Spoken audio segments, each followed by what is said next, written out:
And our biggest emphasis this past offseason was speed, right? We got Deshaun Jackson, we got Quez Watkins, we got John Hightower, but of course we didn't really get to see those guys having the rotation, and Deshaun Jackson was hurt. Also, don't forget that we picked up Marquise Goodwin for the speed, right? And we never got to see Marquise Goodwin play. So we very well could go Jaylen Waddle to fill the role that we were potentially planning to have with Marquise Goodwin and that we wanted to have with Deshaun Jackson but never got to see. So could Jaylen be the next Deshaun Jackson?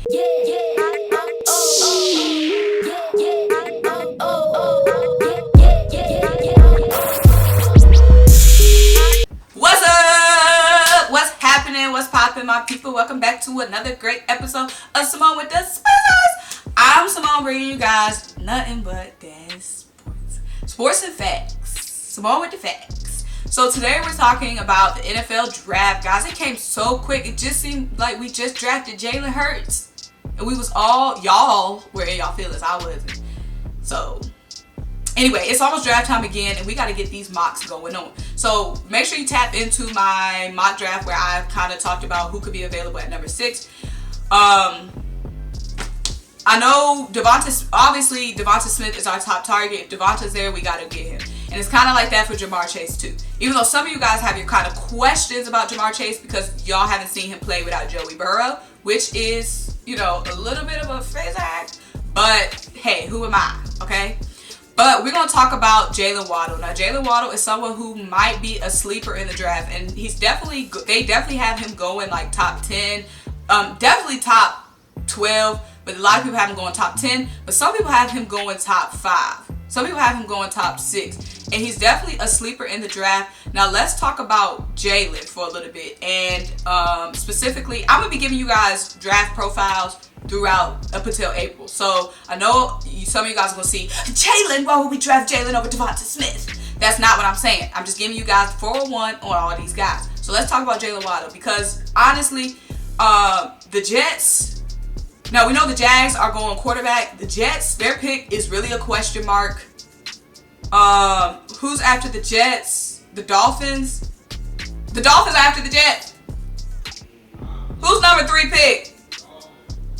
Yeah, the Dolphins are number 3. They could easily go wide receiver. I know a lot of people say it's a sure lock. They're going offensive line. It's no sure lock because there's so many talented pieces in the top 10. The Dolphins could go wide receiver. The Bengals could go wide receiver. And if those two guys go wide receiver, then boom, boom, that's Devonta and that's Ja'Marr, probably. So it really could be a likely situation where Jaylen Waddle is best available for us wide receiver, Eagles-wise. So let's talk about Jaylen Waddle, and I'm going to go through some of his reports.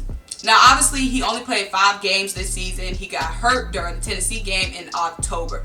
This season, his junior year, his 3rd season, was 557 yards on 25 catches, which is a whopping average of 22.3 yards per catch.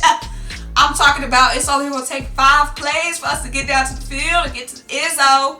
Because 100 divided by 22. You see what I'm getting? I'm just playing. But Mel Kiper has him as number 12 on the big board, okay? Also, Pro Football Focus, another football metric besides Mel, has Jaylen as, in the last 3 seasons, they have Jaylen at number 2 over Jerry Jeudy in top wide receiver grades in the SEC in the last 3 seasons. So Jaylen was really hurt because he got that ankle sprain. I don't know what his ankle injury was, but it was definitely an ankle injury. And he did make an appearance in the championship game. Of course, it was kind of like a little cameo because, you know, he's still recovering. He really should have been playing in that game. So obviously, Jaylen is a speedster. He's a speedy guy, and he's definitely been compared to that of the Cheetah, which is Tyreek Hill. Big, bold comparison, but I'm saying the guy runs a sub 4.3. I'm talking speed, okay? So he's not just a speedy guy, though. So he played wide. Okay, so let me give you 401. This is why Jaylen, I feel like, is a sleeper. So he got a lot of playing time his freshman year, but when he was a sophomore, Jerry Jeudy, Henry Ruggs, and Devonta Smith was all in the rotation. So that really took away from Jaylen's PT, okay? Now, Jaylen turned into pretty much a return specialist his sophomore year. But guys, if that top talent of Jeudy, Ruggs, and Devonta wasn't there, who knows? Like, we could have seen so much more from Jaylen in a natural wide receiver role.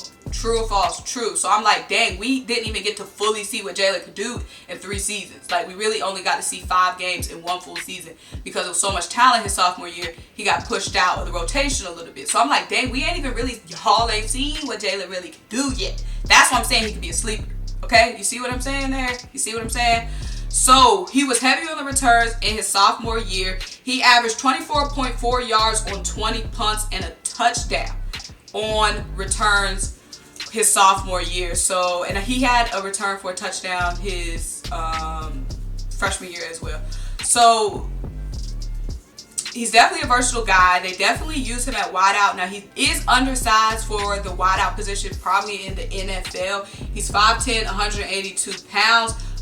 They're saying his best fit, of course, would be in the slot or like a Z receiver. Now, obviously, we're going to be missing Deshaun Jackson, and our biggest emphasis this past offseason was speed, right? We got Deshaun Jackson, we got Quez Watkins, we got John Hightower, but of course we didn't really get to see those guys having the rotation, and Deshaun Jackson was hurt. Also, don't forget that we picked up Marquise Goodwin for the speed, right? And we never got to see Marquise Goodwin play. So we very well could go Jaylen Waddle to fill the role that we were potentially planning to have with Marquise Goodwin and that we wanted to have with Deshaun Jackson but never got to see. So could Jaylen be the next Deshaun Jackson? He's definitely got the speed, but he doesn't want to be limited to just a speedster because he's got very good hands. He also has been proven to, you know, make plays on contested catches. But the biggest, it's not like a biggest knock, but something that they said that he could work on in the NFL is just tightening up his footwork, like especially in the end zone. You know, we got to make the ballerina catches. They said he could definitely work on his catches, his footwork when it comes to the end zone catch. But I'm saying, he's a junior guy, like he's going to pick up on that, you know, when he comes into the NFL. So what else do I have on Jaylen? So he could definitely be used, obviously as a deep threat, but he's definitely more versatile than that, and he's been proven to be able to run multiple routes. So he's definitely somebody that could honestly just jump right in for the Eagles. And let me tell you his 3-year average. Now, mind you, it's skewed because, like I said, he did a lot of return specialization in his sophomore year, and he only played 5 games his junior year. So just remember, these numbers are a little bit like not fair for him. So 106 receptions. He almost had 2,000 yards. It's like 1,909. So he had basically 2,000 yards on 106 catches. So over his 3 seasons, that's 19 yards per reception. That is huge. He had 3 touchdowns on returns, and he had 17 touchdowns as a wide receiver. So he's definitely can be used in multiple. Routes. They just said he's very good at route running. He definitely shouldn't just be defined as a deep threat. But he does obviously specialize on the vertical routes. But he also, they say, can be used as a decoy at running back. Yes, so he definitely will be an undersized guy at the wideout position in the NFL, but he definitely doesn't want to just be defined as a deep threat. And a lot of the scouts say, don't just define him as a deep threat. He can definitely run multiple routes besides just that vertical route. But these guys in the NFL will have to respect his speed when he is that deep threat because, the guy's got the burners. That's on period. But also, like I said, he can be used in a mix, like a decoy at the running back position, just because, like I said, they have to respect his speed. So he's someone that can be used extremely versatilely because overall he is just going to be a scoring threat, period. Now, because speed is something that just directly translates from college to the NFL. You got your speed. Your speed is your speed. You don't lose that. If anything, you just gain more. Okay? So like I said, he's got great hands. He's proven on the collegiate level to be able to catch those contested passes. The only thing that they really critiqued him on was, his footwork. Sometimes in the end zone, he could definitely work on them ballerina tugs. But like I said, we'll whip that into shape. But let me just reiterate the fact that the Eagles wanted to emphasize speed last year in the draft. Remember, we never got to see Marquise Goodwin play for us. And that was a guy who we was just getting for his pure speed. So could we actually go Jaylen Waddle? Because we showed that, we wanted speedy receivers. We didn't get to see a lot of Quez. We didn't get to see a lot of John Hightower, even though they did, prove that they have some talent for the NFL level if developed right. But hey, we could go get the next D-Jax and Marquise Goodwin because that's 2 guys that we lost. Okay? So, Make sure you guys like this video. Make sure you comment. Make sure you subscribe. I'm going to keep doing these mock draft profiles up until April. So if you like what you heard, you like what you saw, just hit the like, hit the comments, and hit the subscribe. Because I'm trying to get to 2,000 subscribers by the end of the month. And it's almost. But we have it. Anyways, bye.